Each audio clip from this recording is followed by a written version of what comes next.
The shield is one of the most iconic images in the entire world. It stands for hope, justice, and the protection of the innocent. However, it also holds a secret that will change the way Steve Rogers views the 20th century and how he chooses to fight in the 21st. Captain America Sentinel of Liberty, issue number 1, does a great job with setting up the character of Steve Rogers, as the book takes him back to his roots, with Steve just being a regular guy who just so happens to be Captain America. And whether it's him engaging with the community, talking to his neighbors, taking art classes, attending baseball games, we get to see Steve as a person who's just trying to live his life, despite being a man out of time. The comic definitely gave me those Captain America the Winter Soldier vibes, where in that film, Steve is trying to simply live his life, yet he doesn't know how to fit in a world that he barely recognizes. The film is a great character study, and so I can only assume that both Collin Kelly and Jackson Lanzing will try to do the same here with the series. When it comes to evil organizations, the Marvel Universe is no stranger to that concept. However, I'm definitely excited to find out as to who the new bad guys are, and how the shield is connected to them. It seems like Bucky has more of an idea of what's going on, but like any great political thriller, we never actually know anything as to who knows what or how said person knows, which is great, and it makes us question everything. Is Bucky operating on the right side? Is Captain America's shield secretly a symbol of tyranny? The book seems to be asking these questions as well, and I'm so down for the ride. The book's art is also fantastic. Carmen Carnero's work is simply amazing, and it's perfect for a Captain America book. Her work captures that sense of 1940s romanticism within a modern world that bleeds heartwarming feelings for the eyes. Her work also tells a story as well. During the day scenes, everything appears nice and lovely. The community are out and about, the people are outside, Steve is jogging by the river. The scenery is utterly fantastic. But when night comes, it seems like the world Steve is living in, its real persona is shown at night. One that carries secrets and violent agendas. Overall, Captain America Sentinel of Liberty was a great back-to-basics Captain America story. Again, the book is about exploring Steve Rogers as a character, him fitting into society while digging deeper towards the meaning of his shield, its symbol, and how Steve can use that symbol to benefit mankind. I have no doubt if you're a Cap fan, you'll definitely want to read this issue. It's great. Captain America the Sentinel of Liberty, issue number 1, gets a sexy 9 out of 10.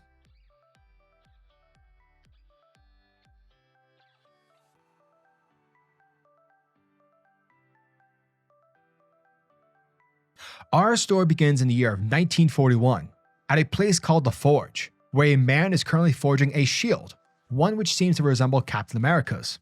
However, upon its completion, soldiers begin to raid the building, and are seemingly intent on taking the shield for nefarious purposes.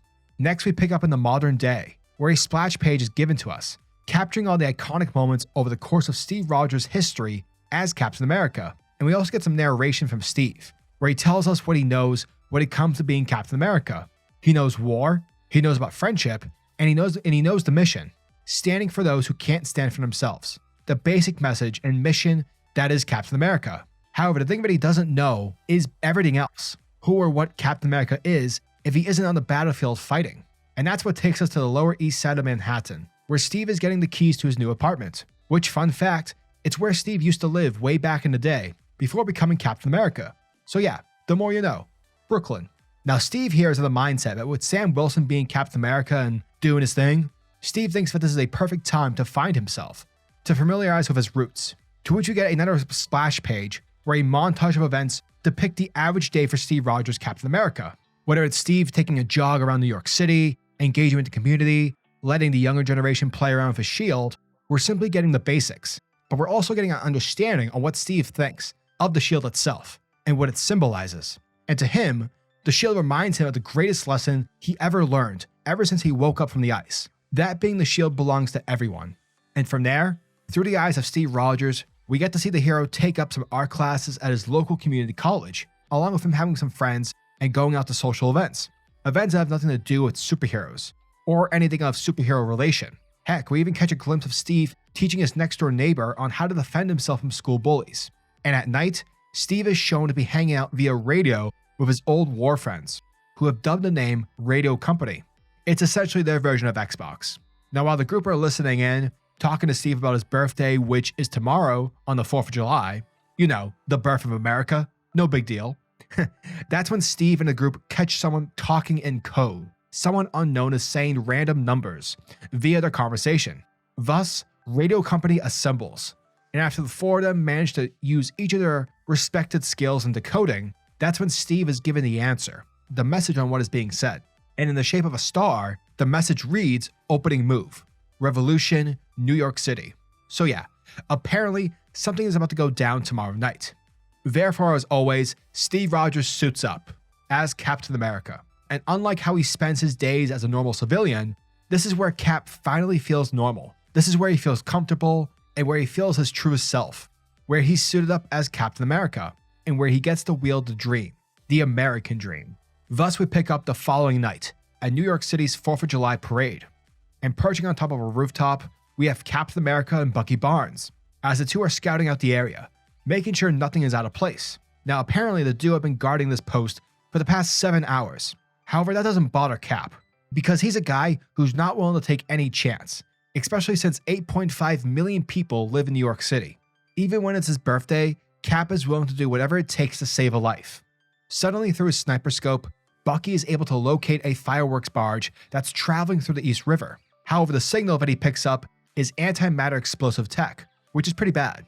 But that's not the worst of it, because on the barge is someone wearing a familiar uniform, someone who's dressed up as the Destroyer, an old war friend named Brian Falsworth, who back in 1941 infiltrated the German line in order to become a super soldier via the Red Skull's experiments. And from there, both Brian and Cap fought together in England.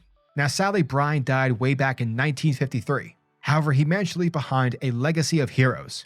And regardless on who wore the mask, it struck fear in the hearts of those who were fascists. And so obviously this pisses Cap off, because here's a bad guy who seems to think that he can just turn his friend's legacy into a symbol of terrorism. So yeah, basically Cap's about to kick some ass. And that's exactly what he intends to do, as he jumps down to stop the bad guy from causing havoc. But surprisingly, the mask-wearing Destroyer doesn't seem to be intimidated.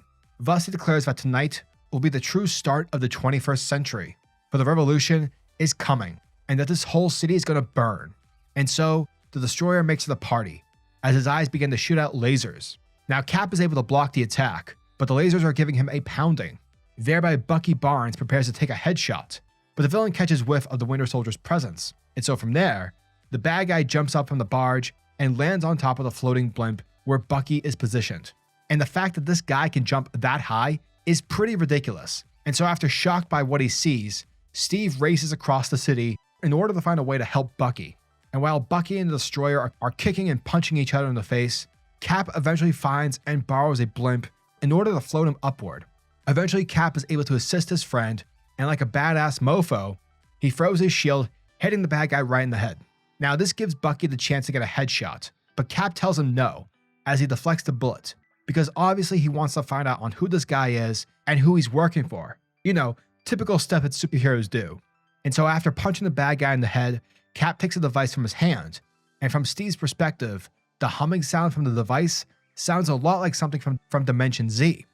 And so after crushing it, both Cap and Bucky find a glowing crystal, but sadly, they don't know what to make of it. Meanwhile, the bad guy begins to wake up, and he starts saying things, almost like he's being controlled, and he tells Cap that he's obsessed with the past, so much so that he can't even see the future, even when you're holding it in your hand. But as the guy's talking, the manner in which he's doing it seems to imply that who's ever controlling this guy from the other end is not happy that his agent failed the mission. Therefore, the controller activates a failsafe, which basically blows the guy's brains up from the inside. But before that happens, the man who's being controlled tells Cap one final thing, that being his shield, and that it's not his symbol, it's theirs. And boom, he dies. Boom, headshot. Now, after a terrible birthday, both Steve and Bucky part ways for the night. But as we follow Bucky back to his place, it seems that Bucky has been investigating this secret group for a while now. So much so that the crystal he took is actually a puzzle piece. And with 4 more crystals to go, the shape it will make is the star that's on Cap's shield, basically confirming that the shield doesn't actually belong to Captain America. Meanwhile, somewhere in a hidden location, a guy who looks a lot like the Mad Hatter, but with a cane, who is clearly a supervillain, is talking to an anonymous group of people, and basically through his villainous monologuing, whoever this guy is assures everyone he has already won. For the 20th century was a draw, but the 21st will be played for keeps. Forward the revolution. And that, folks, was the end of Captain America Sentinel of Truth issue number 1. And thank you guys for checking out my video, as it truly means the world to me. And as always, I'm your majestic sayer of words, SuperCliff, and if you guys are new to the channel, then do me a solid by smashing that like and subscribe button, and also hit the notification bell so that you'll never miss out on an upload, and so that you'll always be kept up to date with your favorite top tier comics happening in the comic book world. Now tell me, what are your thoughts and opinions on this issue? Are you guys excited for issue number 2? Let me know down in the comment section below. And until the next video, peace.